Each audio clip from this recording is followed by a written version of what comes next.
How's it going, ladies and gentlemen? My name is Michael Thurville, photojournalist and sociologist here at VEDA World News. Again, as we always start, anytime we have a politician, we let everyone know that we respect, enjoy, and love every single politician that comes on this particular show. Also understand that it doesn't matter if they're Republican or Democrat, independent, or part of the Green Party, or whatever third party they want to be a part of. Every Republican, Democrat, and whatever they are will be respected here at VEDA World News. Today, we are here with Ava Zolari. And what are you running for? I'm running for the 2nd District. 2nd District? Congressional District for Texas. Okay, let me ask you a question. How did you get to that point in life when you say, hey, politics is what I want to do? Well, we need new politicians. We need fresh blood. We need people who have actually felt the consequences of bad representation. Okay. At the federal level, state level, and local level. And the opportunity came up for the congressional run. Okay. It was a lot of veterans who were a little disappointed in the current person who is holding that position right now. Okay, and for those who are watching, can you let them know who's currently holding that position? That would be Dan Crenshaw. Dan Crenshaw, you better watch out. Okay. Excuse me. You're coming. A lot of people get choked up in that name. Oh my God. You have to excuse me because the weather was cold and it turned hot. I know, it is a little hot in It here. is, but please bear with us here. Now, for this particular seat, Correct. where do you feel you could make an impact? There are a lot of choices to do. I mean, the typical politician is going to have their 3 points to push during the campaign, and I agree with a lot of them. You know, one of the major ones, especially that Dan Crenshaw has brought to the forefront, is his red flag laws. Okay, red flag, can you define that for our viewers? Yeah, that would be the Second Amendment. Okay. Red flag laws, and being Texas true, a lot of people do not mess with your Second Amendment. Even on the Democratic side of Texas, they love the Second Amendment. That's right, and so that was one of the issues that brought up, and I'm a firm believer in, the Second Amendment. Okay. And it shall not be infringed. Now, we have to ask here on the show, since you love the Second Amendment, Yes. who is your favorite firearms manufacturer? Oh, gosh. See, look at that. I do like a Glock, I do like a Sig. Okay. Classics. I mean, it depends, the classics. All right. Yeah. Okay. So when it comes to the Second Amendment, it is a hot topic issue for a lot of people. They're saying, hey, some people feel like guns are bad. Some people feel like guns are antiquated. Some people even feel as if firearm laws are going too far with what they allow people to carry every day on the street. What is your perspective on that? The perspective is, the problem that we're seeing in our country right now is a cultural problem. It's not a gun problem. Okay. But the problem is as long as the directions that we're going in, if bad people have guns, good people need to have guns. Okay. And law-abiding citizens are restricted, but yet people who are not following the law are going to, they're going to disregard our laws. Okay, playing the devil's advocate. What happens when the good person with the gun turns out to be the bad person with the gun? That's an issue. It is an issue. It is an issue. I mean, it happens every day. And oftentimes, it happens without a shot being fired, meaning that maybe someone traveled to another state that didn't have the necessary reciprocity laws in place, or those special processes that would allow someone, let's say from Texas, to travel to, let's say, Illinois, right? What happens with that? How do you negotiate that? Well, I mean, again, that needs to be at a federal level, and it needs to be firm. I mean, I know we want to give states their own rights, but the Constitution is the Constitution. Correct. And if you have a state law that is going against the Constitution, we need to fall back on that. Okay. So we need to stick to the Constitution. So are you in support of red flag laws? No, I'm not. Okay, why? If somebody, one of the issues that have been brought up before, somebody is under a 72-hour observation, that, you know, and that's where the red flag laws come in. If they're under a 72-hour observation, they are in custody.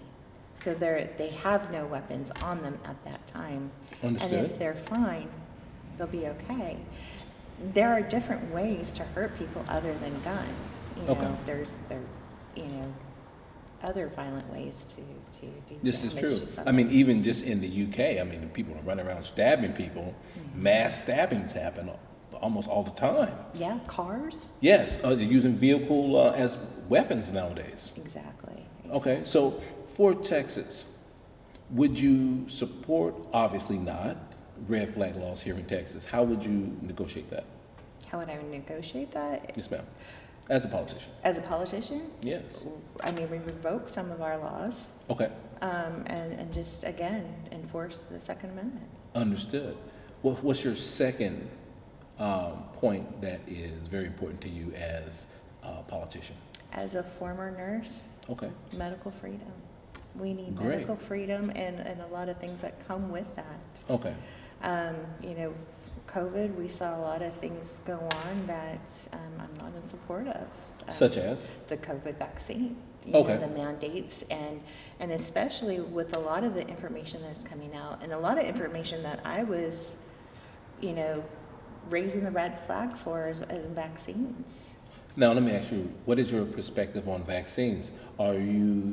Do you take the position that they are dangerous, or are they necessarily needed for people who choose to have it? I believe the original intent for vaccines were good, and I believe they are vital, and I believe they're effective. But the schedule of vaccines now for children it's an abundance, especially for, you know, sexually transmitted diseases. We're giving vaccines to newborns. Really? What is the purpose of that? Hepatitis C, you know, and Really? they want to give that to the child. How young are they administering these vaccines to children? From being the day that they're born Mm-hmm. and in their adolescence. Because I know in the UK and different other places, they wait to at least 2 and 3 years of age to administer certain types of vaccines. Yeah. Do we do that here in this country? Oh yeah, there's. Okay. I have not been in the nursing field for that long. Okay. But I have read studies where there's a correlation of the rise in autism with the rise in vaccines. Okay. And, you know, we're seeing a lot of that. There needs to be a lot more pharmaceutical transparency in medications. So are you saying that there is not enough transparency and oversight when it comes to pharmaceuticals? Is it fair to say that? Yes, very Okay. much so. Who is the biggest culprit of not being transparent in that game? The pharmaceutical companies. Okay. I mean, All of them, or there's just a certain? lot of them. Okay. You know, Pfizer for one. Pfizer was one of the largest lawsuits, criminal lawsuits, where they had to pay a penalty. How much was that penalty? I don't remember. It's okay. It's okay. It's probably a large number. Yes, a very large number. Yes, Okay. very large number. What would you say to the parents that feel as if a certain child does not receive a vaccine, that they are a danger to other children in the community? What would you say to that parent? Well, if you use the logic of vaccines, let's say measles, for example, if your child is vaccinated for measles and it comes encounter with another child that is not vaccinated for measles, your child is technically protected. Okay. So if that is your concern and if that is your right to get vaccinated, then that's great. But don't force it on another parent or another family to get vaccinated. Understood. And what would be your third point of concern as you run for Congress? That would be border and immigration security. Okay. We're seeing I know this is a hot topic. No, it is, but it is one that we talk about here. And let me just first give you that disclaimer. We are uncensored here. Oh, So there's nobody to tell you what you can and can't say. However you say it is exactly how it will be played. wonderful. Yes, ma'am. So we are seeing an Islamic infiltration, especially Texas, and they hold no qualms about promoting it, and their sights are focused on Texas. Why? We are the heart of the country. Okay. If Texas fails, this country fails. Let me tell you why your position is valid. Okay. It is valid because, according to the FBI, Texas, specifically Houston, is the only city in America that holds all 12 markers in the matrix for terrorism. From the harbor to the refineries to oil and gas to the energy sector here to the population in conjunction with the vicinity in which these refineries are, Texas, Houston specifically, is ripe technically for some kind of crude act of terrorism. That's why you're absolutely correct. Right. And I know that there are some Islamic enclaves here or cell groups here, and they're about on the verge of running out of money. Okay. And so what their plans are, I don't know. But again, the Islamic Brotherhood has focused their sights on Texas. Okay. And then we've seen some of our Texas legislators, Greg Abbott, who have, passed laws that says they ban Sharia law, but there's no teeth in those bills. And yet, like you see Epic City, for example, Mm-hmm. and Epic City is now being rebranded as, I believe they call it Meadows now. Okay. And so these enclaves are being built, and then we passed a bill this session that allowed, which as a Republican sounds great because it looks like government oversight is being pushed to the side to give a third-party policing, but actually it does not work in our favor, because if you get if an Islamic group gets a hold of an area and uses that law, they can basically police their own, and then poof, we've got Sharia law in certain areas. Understood. In respect to ICE, Immigrations and Customs Enforcement, for those who may not know what ICE is all over the world, because this is an international show, what is your position? What are your thoughts on ICE, how ICE is operating? Your thoughts? I believe ICE is doing a great job. Okay. They need more support. Okay.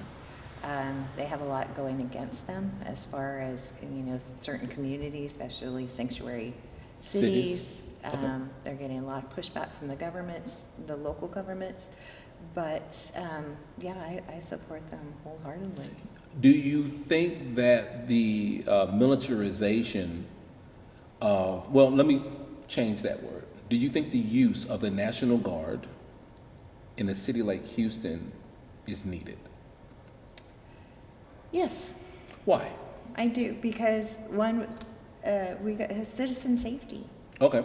And then, you do have the radicals.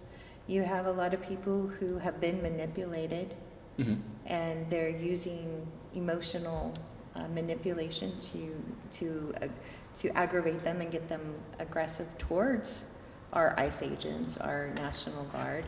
And then two, we have the infiltrators that Okay. will use violence against people. So we need to ensure the protection of our ICE agents and also our citizens. So how do we balance the I'm sorry about that, Comitatus Act? I'm sorry if I can't say that word. I'm thinking it. The Posse Comitatus Act. Yes. How do we balance that for the average citizen? Like, we have citizens that are being picked up by ICE, who have been in these detention centers. We've had, not a lot, but just several U.S. citizens that have been deported to another country. How do we negotiate that?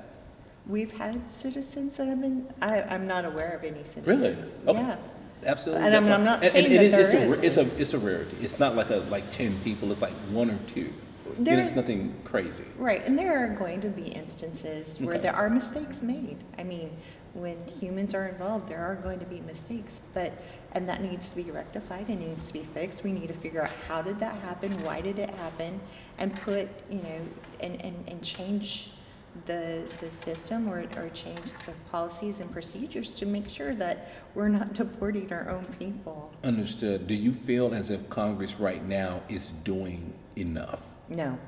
Why? I think there's a lot of focus on whoever is funding them, and I think I think we're seeing more of Congress members who are more interested in benefiting themselves than the country. It's funny that you should say that, because a lot of people in Congress actually have stock in certain companies like Raytheon, right? Do you feel that people in Congress should be allowed to invest their money into companies in which enrich them in the end? No. Okay. I think the policies that apply to the president should apply to our senators and our Congress members. Okay. What about the cap on salary? Should there be a cap on salary for people that are in Congress? Or even term limits even? I believe in term limits. Okay. I do believe in term limits, but here's the problem with term limits that I see. Okay. And this is something I'd really like to push. It's nothing I can do in Congress, but if any influence that I have, this would be it. If we get term limits, which I agree with and I believe with, then people are less likely to get involved in politics, because there's a culture, because we're so comfortable and still very complacent, that we kind of look for our hero with sound bites and 7-minute clicks and stuff like that to represent us, and we just rest in them, and then come to find out they've got stock trades. Yeah, I mean, like Feinstein and other people, 30 years, 40 years in Congress. I mean, that is a long time. I mean, I don't think anybody works 30 or 40 years like that. They're looking to retire. Yeah, Nancy Pelosi is 86 years old. Yes. And she was considering running again. I'm not passing judgment, because that is not my lane to pass judgment. But for the average man on the street, that's insane. Yeah, she's 86 by the time primaries hit. She's probably 87. I mean, yeah. Wow. She's going into her 90s. What about the surge of younger politicians? New York has, excuse me if I mispronounce his name, Mr. Zohan. Am I saying that correctly? Zohan Yes. Mamdani, I didn't want to butcher anyone's name, because I'm coming off the top here. Right. Your thoughts on younger politicians? Are they needed? Oh, absolutely. I remember you did say you need some fresh, younger blood here. I think we need different perspectives, but going back to the subject of term limits, we need to get people involved, because basically a congressman has term limits. They have a 2-year limit. Okay. And if we get involved and we understand what they're doing and we hold them accountable, their 2 years is up and done. Okay. We have to get out and vote. We have to get involved. We have to be in contact with and I know it's exhausting, because we're so distracted. We're so much. And it's a very uncomfortable, but we are at a pivotal point in our history, and I don't care what side of the aisle you're on, Democrat, Republican, they are working in unison right now. Understood. And I'm glad you say unison, because there's a lot of infighting within the Republican Party, more specifically in the MAGA camp of the Republican Party. What would you say to them if you were to give any sound advice to them right now? What would you say? To the Republicans? Yes, that are with the infighting. The infighting, we need to come to the table. We need to speak truth. Okay. We need to, there's a lot of different perspectives, and we need to have conversations. But as long as you're worried about your pocketbook, I don't know how much we're going to get done. Are you saying that MAGA Republicans, or Republicans in general, to include Democrats, because a lot of people believe it's the same on both sides, are more worried about their donors and constituents putting profits over people? Are they more concerned with doing that? I think that's more of an issue than term limits. Okay. Because if we can cap what a politician can raise, okay, and if we can put them in a blind trust when they get into office, I think that will change the complete landscape of our government. Okay. Because that way they cannot be dictated. If we, especially as a grassroots candidate, I answer to the people. I don't have any large donors. Understood. And so I answer to the people, but if you've got large donors that, say an organization that is, big pharma, I'm going to have to answer to them, and that's going to be my focus in Congress, and not District 2 of Texas, where we've got other issues to deal with. Question: what attracted you to the Republican Party? What was that determining factor? The values that we're supposed to go by. Understood. First of all and foremost, my faith. Okay. I'm a Christian, and I believe in capitalism. I believe in conservative values. Okay. So that was the attraction to the Republican values. Understood. And excuse me, going back to immigration and the border, but this time combining that with Venezuela. Mm-hmm. Right now, the military is flooding the Caribbean section or area, or waters more specifically, of Venezuela, in which today Venezuela deployed 200,000 people to their coastal shorelines. What do you predict is getting ready to happen right there? Do you believe the Trump administration is getting ready to put boots on the ground in Venezuela? There's a lot that's going on with Trump right now. It is. I have a lot of questions. I love the man, but and I know I don't know everything that he knows, and I'm praying that he's got the right advisors. But I have a sneaky suspicion that we are preparing for a war. Okay. On different fronts. And in an article that I wrote, and it just came out today, Trump's Vietnam 2.0. As a journalist, it is my job to not only report that news, but to also be able to look down the line oftentimes. Right, and look to see what's happening.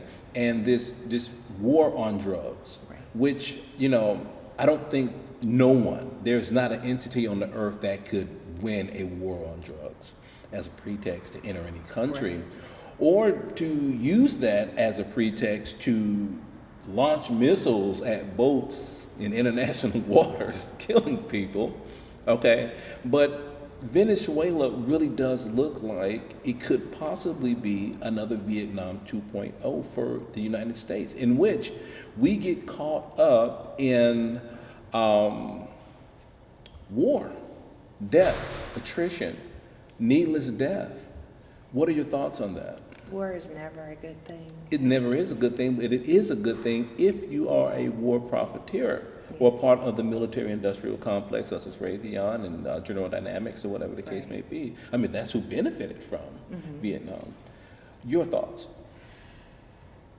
I need to know more about what's going on in Venezuela before I make a Understood. But again, war's never good. There's profiteers always in it, and I'm hoping Trump is making the right decisions in what he's doing, because we do have a war on drugs, and he is heavy-handed, and sometimes we do need heavy-handed, tactics just to be one and done, and to prevent unnecessary deaths. Your thoughts on China? How should the United States negotiate or work with China, or even work against China? That's a delicate question, but I'm glad you asked. Okay. We become very dependent on China for a lot, especially in the pharmaceutical industry. True. And Trump is paving the way to bring that back. I hope to see that we can have peace with them, and I hope we can negotiate.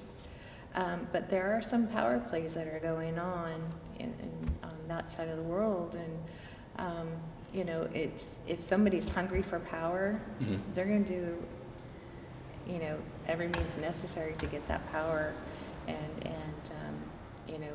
we are the powerhouse of the world, but we're losing that, and Trump's trying to get that back. Okay. And as long as we have that, we have the policing power of the world, and that way we can protect not just ourselves, but others, and commodities, and commerce, and all that stuff. Here is a very hard question, and I'm not going to say other politicians that I spoke with that are running on the federal level could not answer it because they could.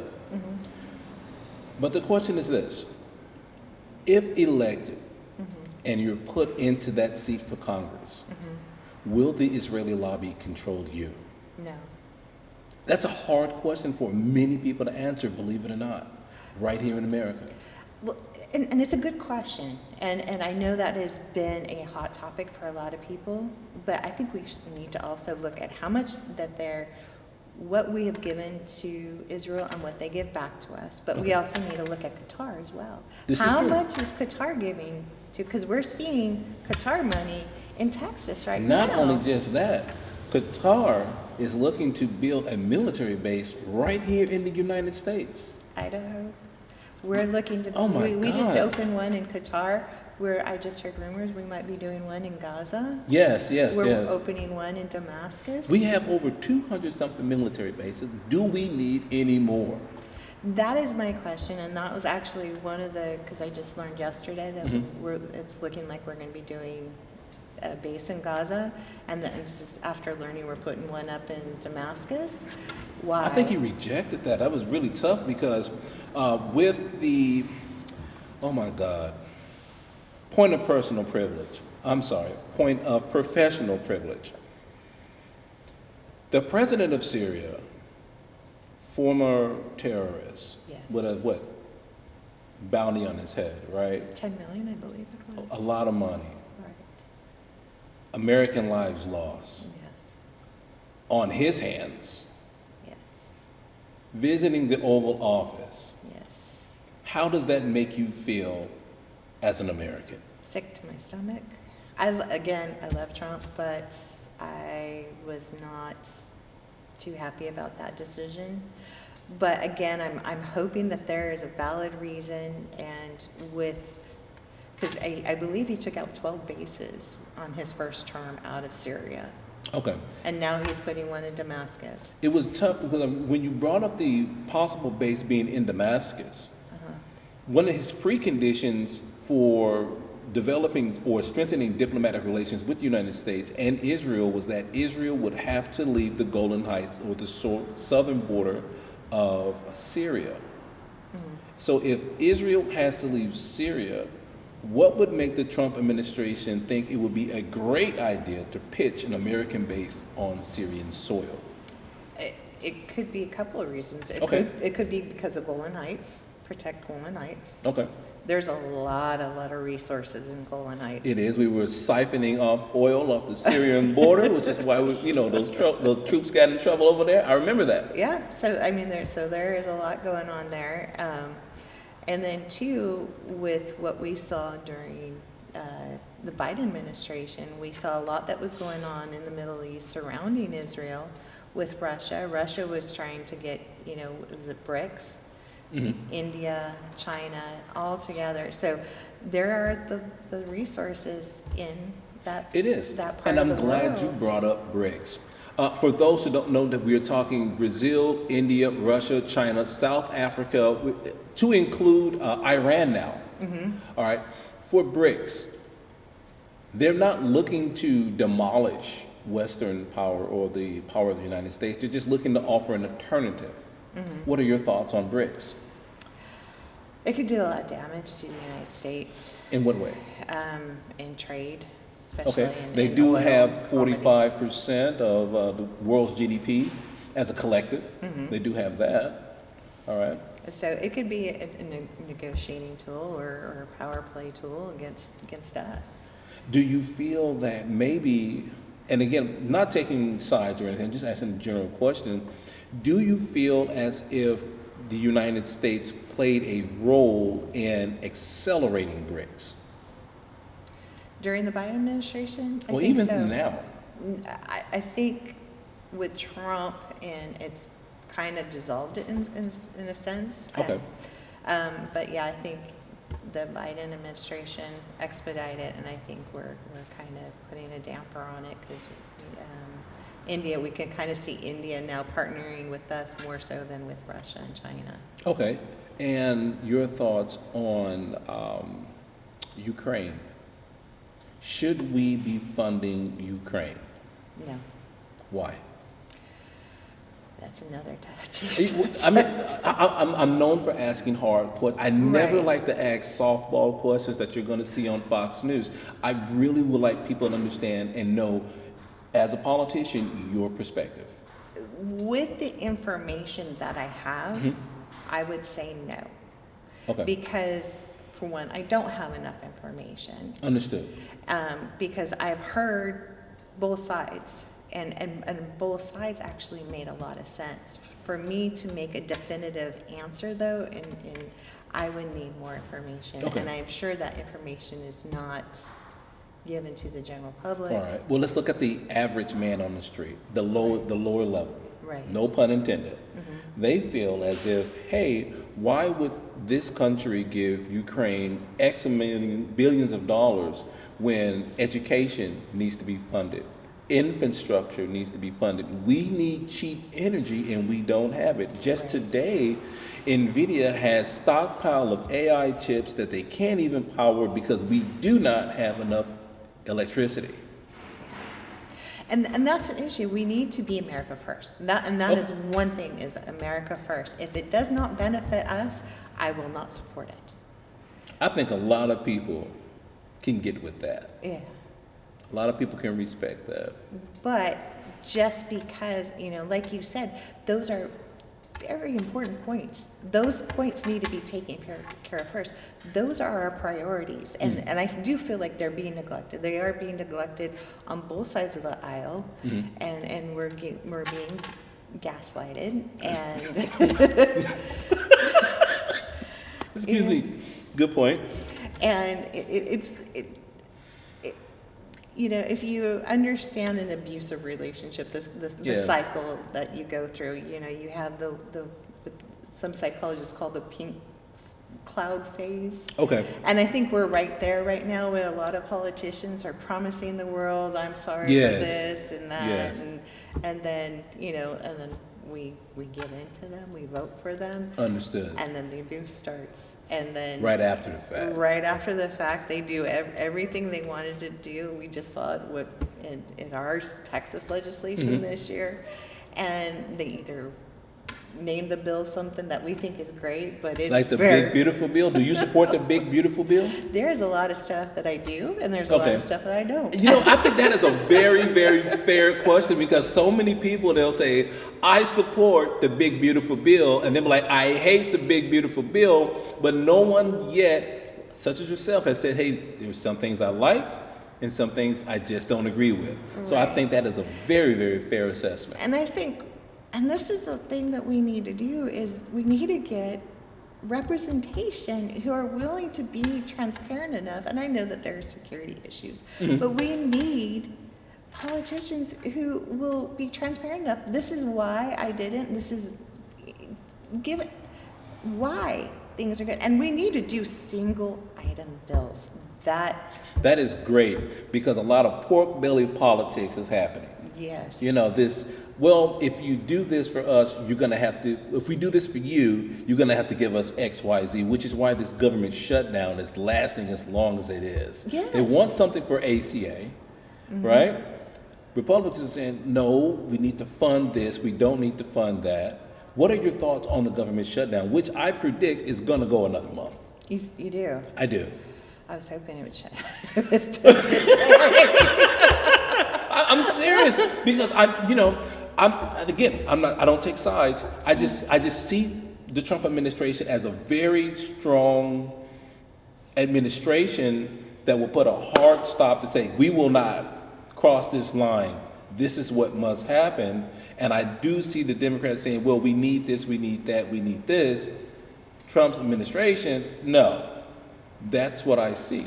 Well, I think a lot of their funding for their toys and stuff, was stopped when Doge came to play, especially with U.S. aid. Which is why you don't hear too much about it nowadays. Exactly. And with the Affordable Care Act, and why I think they're pushing that, there's a lot of money in the Affordable Care Act. It is. Everybody makes money. This is capitalism. Oh, yeah. Well, take, for example, like the pharmaceutical benefits managers, right? Let's say the diabetes medicine, right? Which I actually take insulin. I am a type 2 diabetic. Well, one of the medications, Ozempic, which is really popular right now, if you need it for diabetes, if you were to get it from a compound pharmacy, you're looking at a $50 to $100. That is insane. I know it's astronomically cheaper across the border in, let's say, Canada. Yeah, and then but what Medicaid is paying is the minimum is $6 million. That is costing taxpayers $4.6 billion. That's a lot of money. Yeah, Why? and that's only one medication we're talking about. We're not talking about insulin. Yeah. I am very fortunate that I do not have to pay for insulin. That's good. But you know who's paying for it is the taxpayers, and we're not paying the cost that Actually, we should. We're paying a lot more. let me clarify. I do not have to pay out of pocket. 'Cause I don't want to make it seem like it's free. There's no such thing as a free lunch. Exactly. Like for me, for example, I had thyroid cancer Okay. 20 years ago, and and I've worked in other countries like India. Mm-hmm. So I am dependent on medication now. I have no thyroid, so in India, the way I would get medication was I need to check my blood levels. I would go in a third world country. Mm-hmm. I would get my blood work done, anywhere from $3 to $5. It was emailed. Is that 3 to 5 U.S.? Yes. Okay.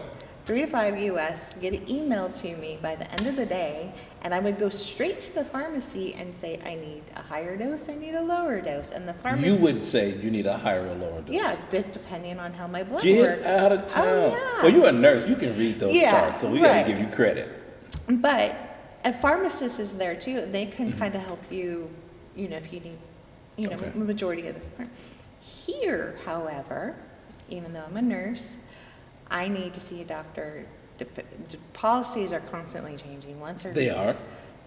6 months to a year, they will not renew my medication that I've been on for 20 years. The same amount for 20 years. I still have to go in, get blood work, and that.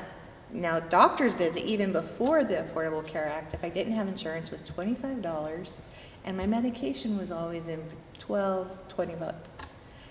Now, since the Affordable Care Act it's $100 for a visit. Okay. You're going for Congress. Right. What would you do to fix that? Or what bill would you create or sponsor or sign or support to help end these astronomical medical care costs that Americans have to pay or can't even afford? Right. Well, first of all, it's bringing pharmaceutical manufacturing back to the United States, so we don't have to depend on that. This is true. Well, the other thing is transparency. Again, it comes to transparency. Why is it that the American taxpayers are being billed a much higher rate through subsidized insurance companies, and when you go in as cash payment, why is there a significant difference? Why is there? How big is the difference? Oh, I mean, let's say for an MRI, for example, Okay. a cash payment could be $500, where, somebody goes in and it's $3,500. What? For the same? I mean, this is an example. Okay. But yeah, for the same exact thing. The differences are huge. It's like I said, $100 for Ozempic versus $600.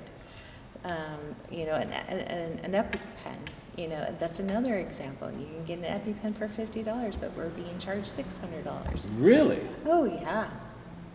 Yeah, and then we're also giving subsidies to these insurance organizations as well. Question. China subsidizes their businesses in their country heavily, right? Why isn't the American government not subsidizing its businesses, especially small and medium-sized businesses, so they can exponentially grow and increase the economy, increase revenues, and increase, more importantly, great paying jobs?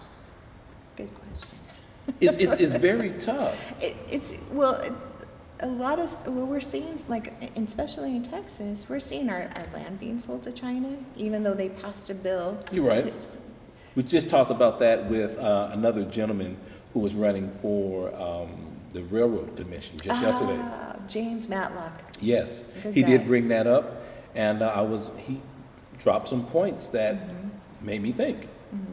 So I appreciate that. Yeah, well, again, it's like the bill that they passed, not to sell our land, but there's no teeth in that bill. There's the seller doesn't have to confirm if the person is a citizen or not. Are they afraid to ask or put that into the bill for fear of retaliation and discrimination claims or things like that? I don't know what the reason is. I Okay. can only speculate, but the speculation would be who's funding them. You know, why is our governor giving money to terrorist organizations? Are you saying governor like in Governor Greg Abbott? Yes. Let's Islamic- backtrack. Are you insinuating that Governor Greg Abbott is supporting those types of organizations? Absolutely, yeah. Why? There is a list of organizations, Muslim organizations, he has given money to. To do what? Their charities or organizations, and whatever their organizations are doing is only to amplify and promote Islam in Texas. Because he is trying to run for what, a fourth term, is it? Yeah, he's running for another term. Do you think he should get it? Does he deserve it from No, your absolutely Okay. not. Why? He has not done, he has, he has not done what he has said he was going to do for Please Texas. speak plainly. We would have greatly appreciated if you speak very plainly on this show. Thank you very I'm much. trying to keep the G rated. You don't have to. You can say whatever you want to say here. There's no consequences or anything. This We've is got, journalism. we've got a really good patriot in Okay. office right now, Brian Harrison, and he's done a fantastic job. Do you think he should be the better fit? I think Doc Peake Chambers should be our Okay. governor. I actually worked with him on the floods.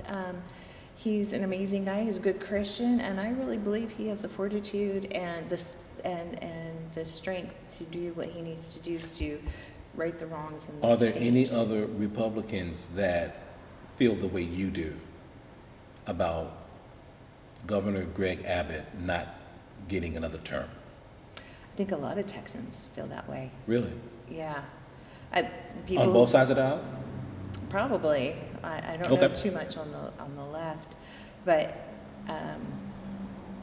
yeah, there's a lot of Texans who are paying attention are really upset with the session that went on, especially the Republicans that went Okay. on this last year, and it has been very disappointing.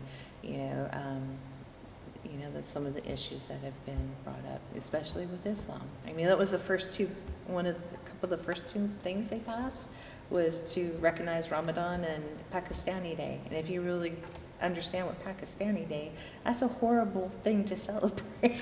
Why is Pakistani Day a horrible thing to celebrate? Just curious, let the viewers know. It was a day where, I mean, it was about murder, and Okay. it was a very bloody Wow. independence.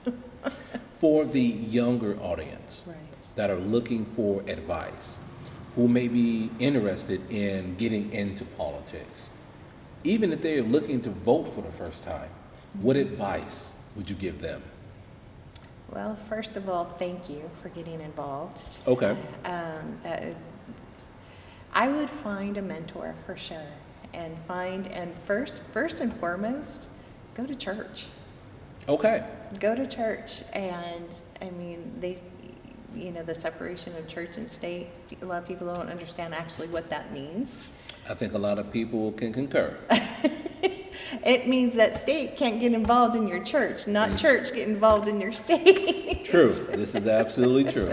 Yes, yes. And we need to bring God back into this country. We are so divided on so many levels, and we can't even have discussions anymore without a lot of fighting. He brought that up yesterday as well. Families are fighting and separating over politics.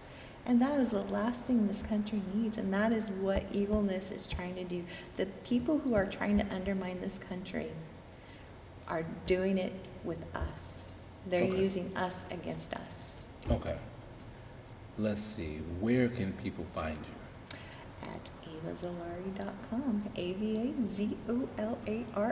Now, you know that younger generation is going to ask for an Instagram handle. Do you have an Instagram? I do. Can you let the people know about your Instagram? Ava Zolari for Texas. Okay. Number 4. Number 4. Okay, so you make sure you get out and vote. Again, here at VEDA World News, we don't tell you who to vote for or if you should even vote at all. You should make your own decisions and vote for who you wish you want to vote for. But let me ask you one final question before we wrap up here. Sure. Houston is a blue pocket Yes. in a red state. Yes. Why should Houstonians who are mostly Democrat vote for you as a Republican? Because I love them. Okay. You know what? Nothing beats love. Nothing beats love. And I think a lot of people can actually appreciate that because they need that right now. Yeah, it's just, I'm not representing Republicans. I'm representing District 2. And I love everybody. I don't care if you agree with me or not. I love everybody. Okay. And I'm going to do my best for every single one of us. People can appreciate that. Yeah. Okay. Well, my name is Michael Thurwell, photojournalist and sociologist here at VEDA World News. You can catch this episode and more at VEDACOM.com with 2 M's. That is VEDACOMM.com.